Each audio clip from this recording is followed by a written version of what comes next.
Emily Lutke is awesome. She's starting a brand new program for us and coming in as a brand new teacher. Normally, I would not hire someone as a brand new teacher to begin a program. I just think it's hard enough figuring out what to do when you're just beginning. Okay, so today is a block day. So we will start out with a long art class. But she's astounding. What impressed us the most was her attitude is always about what students can do, not what they can't do. Then we'll go out to the grocery store, and as soon as they get back, they'll go to lunch. Right after lunch, job skills, a reading lesson, and they go to gym class at the very end of the day and pack up and go home. I just have so much admiration for this young teacher who just came in and took the bull by the horns.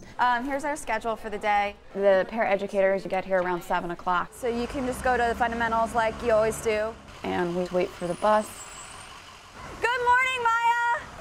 Good morning, Mariella. Good morning, Marvin. School community-based students are students who have significant cognitive disabilities and sometimes physical disabilities as well. And they're not going to special centers. John, honey, you not feeling good? It's a busy day, and it's a long day. You guys go ahead. I'm going to take John down to the nurse right now. John, hon, okay, calm down. We have a problem up in the main lobby of a youngster getting sick. Let's go to the nurse, okay? Let's walk, buddy. And the nurse isn't here yet. Could somebody come and sit with him in the nurse's office? Okay. So, that's sometimes the way we start out our mornings. Hello, everybody. So the goal of the school community-based program is for the students to gain access to the general ed curriculum, mostly in reading, writing, and math. And then, of course, we have the community-based component, so that when they get their certificate, then they can go on and be very functional adults. Do you need to walk to the nurse with me? One thing that happens with my students, they very much can set each other off. So for instance, when John came in and got sick right away, that will frequently result in other students feeling sick all of a sudden or being upset. It's very intense the first year. You have a new teacher who is managing quite a few things at one time. Show me where your hands are supposed to be, not on my head. That's right, Marvin, at your sides, let's go. Even in the school community-based program, expectations are very high for all students, so that puts a lot of pressure on teachers. Moving to the art class is always harder. I just wish it didn't happen first thing in the morning because this is my planning period. So. One of the things I always take great pride in with Blake students is how tolerant they are. They're very accepting, they're very tolerant. And the response I see from our kids is, okay, yeah, these are kids in our school. Yeah, they may be a little different, they may have some different needs, but you know, so what, that's cool. Thank you for turning around, okay? Yeah, he did. The rest of the day, no hugs, hon. Let's do high fives. Miss Lutke has those students 7 hours a day.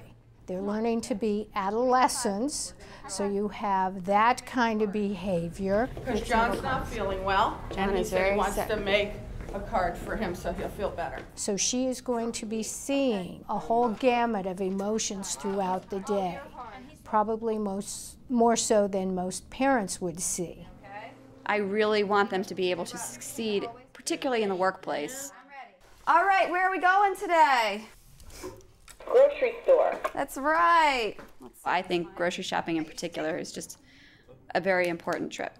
It's an important place for students to be able to feel comfortable, and most of my students are working on different skills. So we'll say hi to the clerk. Hi. That's right, Miss Maya. Hello.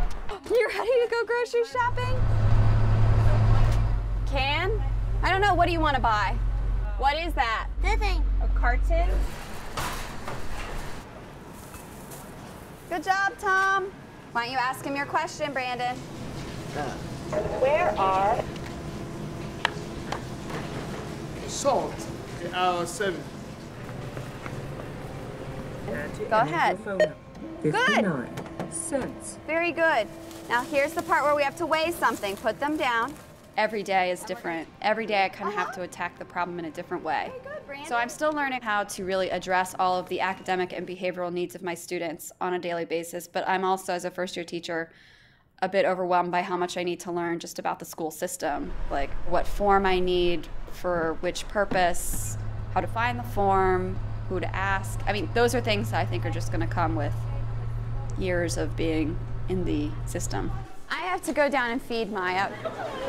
I like working with a lot of other adults. It's really nice because they're all very willing to give me feedback on how I'm doing and give me great suggestions. With these kids, sometimes you have to be so creative, and I'll have somebody from Interacom or the speech pathologist come in and I'll ask her, you know, how can we do this?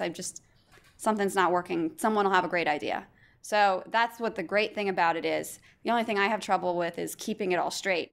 Time management is a major piece that we work with new teachers, because you're not just working with the student who you can mold, but you're also working with another adult who has their idea of what should be going on in the classroom. If I had a goal for the general ed students who come in contact with the school community-based students, my goal is that they learn how to be comfortable talking to someone who's not exactly like they are. I think it's really important to learn that when you're young, that people who have disabilities are just like everybody else. I think I'll take it because I want to make sure it works. You know, And you'll show me how to use it when you come back? Yeah. Mike Welsh has been a very good resource for me. I'm a consulting teacher, and what we do is go into classrooms and support new teachers, novice teachers who are coming in, and we help them learn about Montgomery County's standards of teaching. We help them learn about curriculum. We help them learn the ropes and supply any kind of supports that we can. The intent of all of this is teacher retention.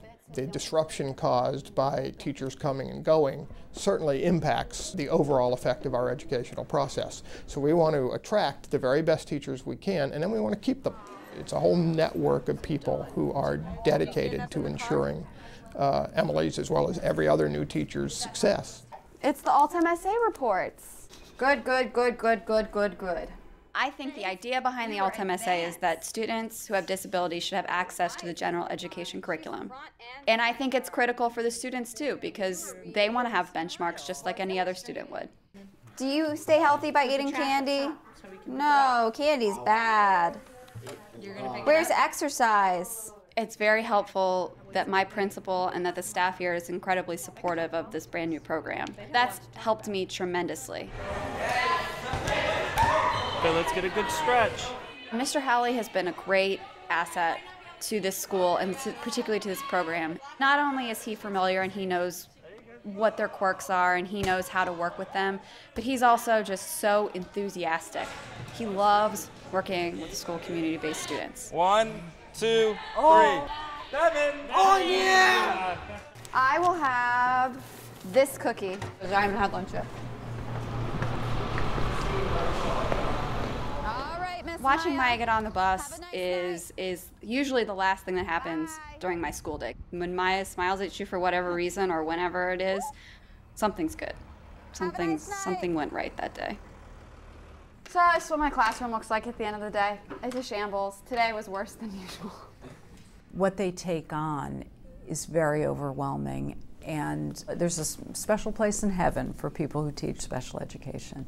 We need to make sure that we're also providing as many supports as possible for them. I think that's what will keep our first-year teachers, keep Emily specifically, I hope. Stride. Go, Chris, go. Raymond, lift your knees. When I come out here after class, I like to just, joke around with the kids, kind of get in a few laps of running and, just kind of forget about my day for at least 2 hours. It's a major stress reliever. I love coaching. I'm really, really glad I made that decision. At the end of every day, I go home and something crazy might have happened, but I almost always feel like somebody got something out of being in my class that day.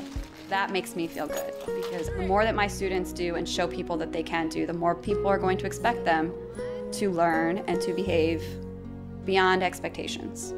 So let's open up our book. I need to see you reading.